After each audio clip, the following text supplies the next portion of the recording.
I'm all lubed up for part 2 now. The party sequence that follows is rather amusing, if a little shorter than I would have liked. Draco tries to gate crash and Snape erotically takes him outside for a little chat. I'll escort him out. Certainly, Professor. No! I don't quite get, though, how Harry was able to remove himself from the room faster than the pair were able to. I'd say he has his invisibility cloak, but we don't see it at all, and it wouldn't make much sense why he would bring it to the party anyway. Unless he was instructed to do so. Christmas at the Weasleys is just bizarre in the film. The first we see is Lupin and Harry having a little row about Snape's allegiance, which is interesting up until they stop talking. I know there's a bit of tension in the air, but then Ginny just comes along and says, "Open up, you.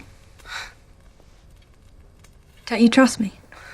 Oh, what kind of shitty dialogue is that? Then for some reason, Ron comes along and sits right between them with a tower of mince pies in his hand. Are you...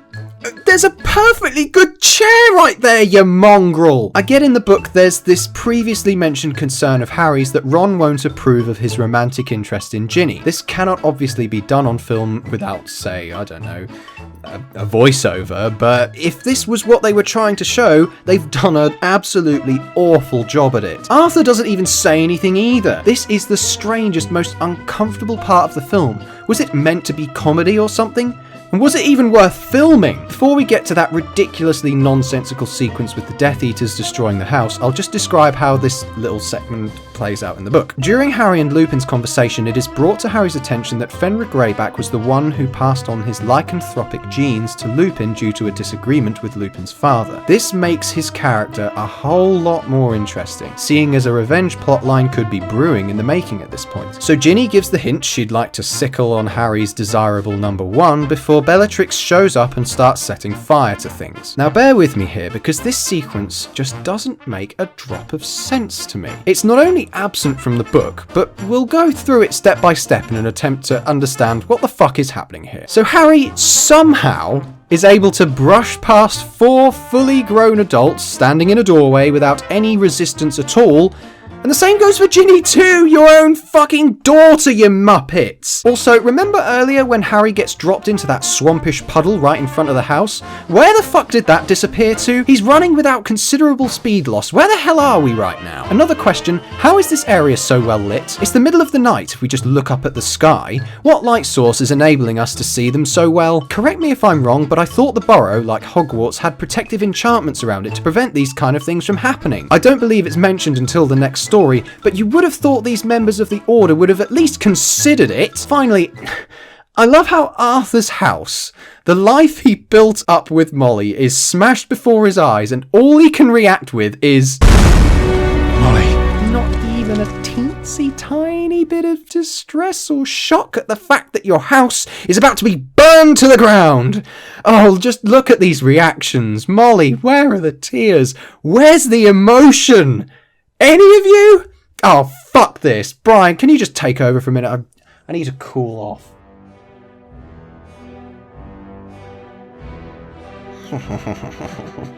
Oh, I bet you've been dreading me appearing, haven't you, you naughty slut?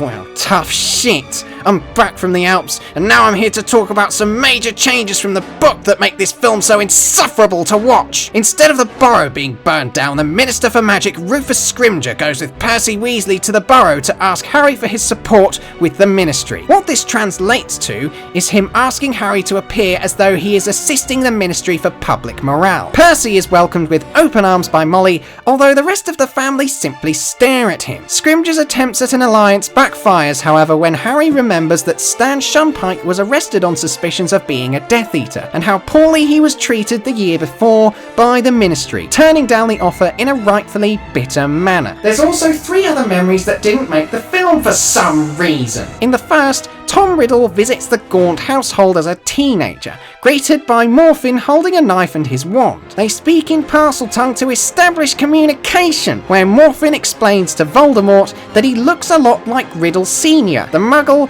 whom his sister loved very dearly. Voldemort would then proceed to take Morphin's ring and murder the Riddles on the house in Little Hangleton, for which Morphin would get the blame due to his prior prejudice against muggles, as well as Voldemort using Morphin's wand to murder them. The second involves Tom Riddle's encounter with Hepzibah Smith, a wealthy collector of artifacts, where he is shown Salazar Slytherin's locket and Helga Hufflepuff's goblet. This is significant due to Tom's obsession with shiny objects and collectibles that he would later turn into Horcruxes, and of course he later steals both items from her to keep parts of his soul inside them. The third and final memory is possibly the most interesting, however, in that we see Dumbledore interviewing Tom Riddle for the job of defense against the dark arts teacher. Dumbledore turned down the role, suspecting Tom would try to steal the artifacts of the Hogwarts founders and try to recruit loyal Slytherin students as followers, which in the end he did anyway, but from that day,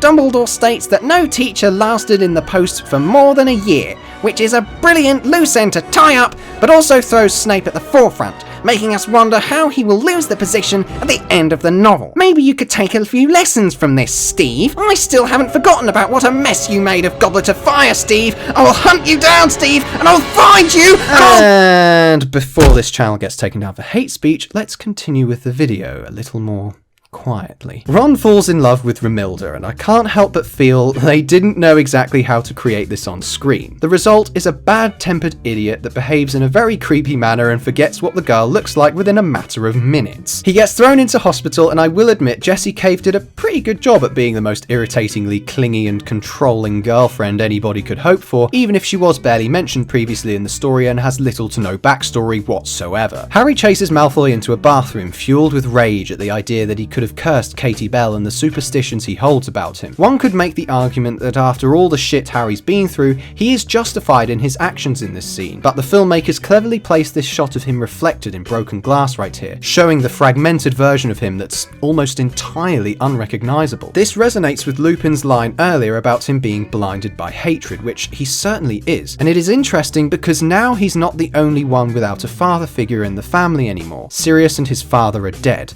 Lucius is in prison. All Harry and Malfoy have left are Dumbledore and Voldemort respectively, and both are tasked with killing these figures. Harry understands this from the prophecy, and Draco is directly instructed to do so. It's a very interesting conflict that, although brief, makes a very hard dent in the emotions of the viewer or reader. The film does this beautifully, with the blood being in stark contrast with the steamy blue of the scene and the music that comes flooding in like the water in the bathroom leaking everywhere. After the fight in the book, the events afterwards are severely different than what we see in the film. Snape gives Harry detentions for using Sectum Sempra, preventing him from playing in the final Quidditch match. As Harry Potter Wiki rightfully points out, this creates a plot hole in the movie, as Harry was seemingly able to get away with inflicting a horrific spell onto another student. Not to mention he was able to get away from the cruelest teacher in the entire school. After the detention, he returns to the common room where a crowd of celebrating Gryffindors have just come back victorious from the Quidditch match. Ginny rushes over to him and hugs him, where then they kiss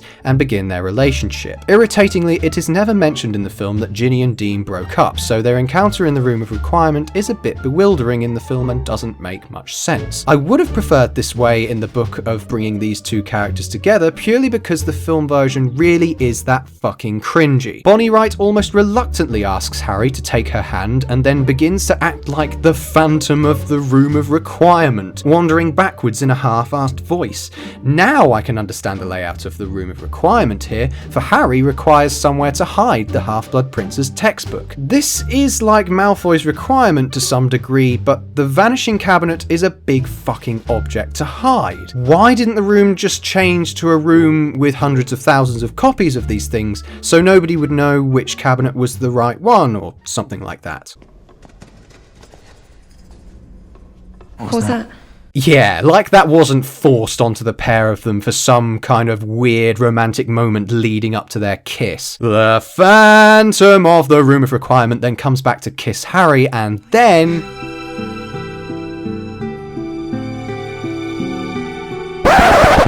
vanished without a trace. So, did you and Ginny do it then? Daniel Radcliffe then gives in to his alcoholism when he drinks the luck potion. I jest. I don't know whether he was under the influence when filming this particular sequence, but weirdly this sequence is one of my favourites in the whole film. Radcliffe is hilarious. It's nice seeing him not playing the role as rigid as he normally does, and it's nice to see him loosening up for once. This contrast makes his performance in this part so compelling to watch, and all the credit to him if he was under the influence at the time. Slughorn takes some venom from the impressively designed carcass of Aragog before more alcohol is consumed, and Broadbent delivers a wonderful monologue about Lily before Radcliffe sadly returns to his rigid self when confronting Slughorn about being brave. I will say at this point to anybody that hasn't read the novels to do so, because this segment is a good example of this. And there are many others, where there is so much detail in the numerous conversations within the novel that just enriches the story to no end. I don't often mention them because I would just be repeating the same phrase of, this conversation is a little more detailed in the book, over and over again. When I started reviewing Harry Potter, I was skeptical of both novel and film, but I definitely think by this point in Rowling's career it would be naive of me to say that her writing style hadn't improved, because it really does. Honestly, it is so worth it. Go and buy the collection if you haven't already. This novel in particular, as well as Goblet, are so worthwhile. In the following scene, Snape is seen arguing with Dumbledore about what I presume is Draco Malfoy's task. It seems like an empty argument on the surface to make Snape appear evil by opposing Dumbledore, but the book makes a much heavier statement instead. On the way to visiting Dumbledore, Harry bumps into Professor Trelawney, who mumbles about Snape being the one who told Voldemort about the prophecy. Harry then gives the rest of the Felix Felicis potion to Ron and Hermione for fear that Malfoy would do something terrible that night, and flips out at Dumbledore about what he heard, displaying sheer disbelief that he would still trust Snape at this point. The pair then apparate to a rock facing the cave. I don't quite understand the purpose of this, because you'd need to apparate again in order to get inside the cave. In the book they do actually swim to the cave, but again, why they didn't apparate a second time is beyond me. Seriously, look at these overly dramatic tidal waves that would make swimming to the cave practically impossible. All we needed was an establishing shot of the cave and then cutting straight to the interior. The interior is very well designed, however, and the atmosphere of descent into the cave is held up throughout the scene very well with the unsettling music. The cinematography works brilliantly here too, as we see several shots from beneath the water and low to the ground, signifying the black watery death that awaits them should they make a mistake. This next part with Dumbledore drinking the water though, oh my god, is such a heart-wrenching moment, seeing this lovable man have to endure unthinkable pain and discomfort as Harry tries to encourage the old man to drink. It's almost like watching an aging loved one refusing to take their medicine just to prolong their existence before the inevitable creeping hand of death takes them away. I think the most tragic thing about this segment though is that he is going to be killed very soon, and he wasn't happy or enjoying a cup of tea, he was crying and suffering just to further the cause of defeating Voldemort. It really is a beautifully solemn scene. Harry then has to face the depths of the water in order to rehydrate his master, only to be blasted with a very well placed jump scare. It honestly gets me every time, but it works for me as well because the build up and anticipation came long before this moment. The camera doesn't even change at all to throw anything in our faces or play any tricks. It's just the fact a hand comes shooting out of the water and shatters the silence that had been lingering since Dumbledore finished the water off. Harry is overwhelmed by the Inferi, who aren't even mentioned at all in the film, so how anybody is supposed to know the significance of them is beyond me. Then, in a stunning display of special effects, Dumbledore casts a terrific firestorm that destroys the Inferi, which parts in the centre to guide them out of the cave. I think there is possibly some biblical reference here too, like Moses parting the tides of the Red Sea. It's some very interesting imagery. Back at the castle, for some reason a draft is now blowing in the room of requirement, and Malfoy then goes up the astronomy tower. Dumbledore words his way out of being killed by him, and interestingly, Malfoy is revealed to be a Death Eater here. It's not mentioned at all in the book. I honestly think that in this particular moment, Tom Felton displays enough emotion to convince me he is scared of what is going to happen. The burden of expectation and the threat of death that comes with being too cowardly has such an effect on him that he looks like he's about to cry at any moment. It's a little different in the book. When they arrive, the Dark Mark is already hanging above the school, and upon arriving, Harry is paralysed by Dumbledore and covered by his invisibility cloak before Malfoy comes along. He is forced to witness the events without being able to assist him, but Bellatrix doesn't show up in the book, unlike in the film. Another thing that was left out from the film is the lack of explanation as to why Snape is the Half-Blood Prince. Snape's father was in fact a Muggle and his mother a witch, whose maiden name was, yep, you guessed it, Prince. The final moments in the story contain so much more depth in the book too. During this segment, a fight ensues where students, staff and Order members fight the imported Death Eaters. Bill Weasley gets attacked and bitten by Fenrir Greyback, who doesn't become a werewolf, but after the battle, Mrs. Weasley and Fleur reconcile in the hospital wing due to Molly believing she only wanted Bill for his looks,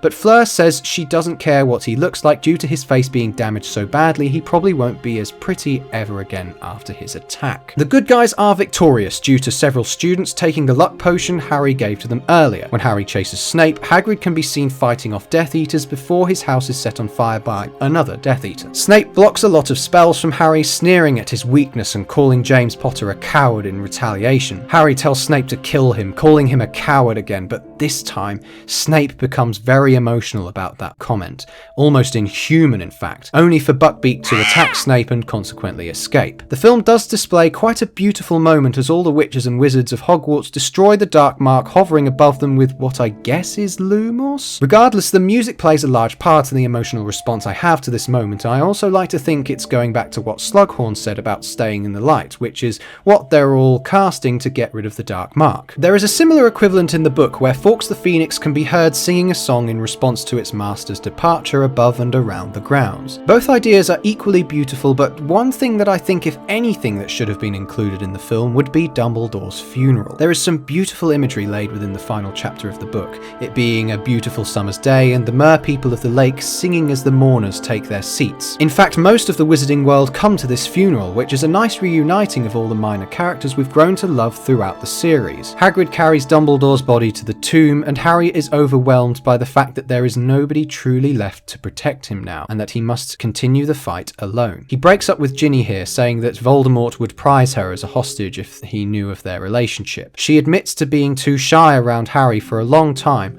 and Harry wishes they could have spent more time together. Scrimgeour then finds Harry walking towards the lake, asking him if he'd reconsider the offer he gave him at Christmas, which Harry smugly declines again. Then we have the conversation of Harry, Ron and Hermione joining him on his journey, which is shown in the film. All of that, an amazing ending mind you, and instead we have this.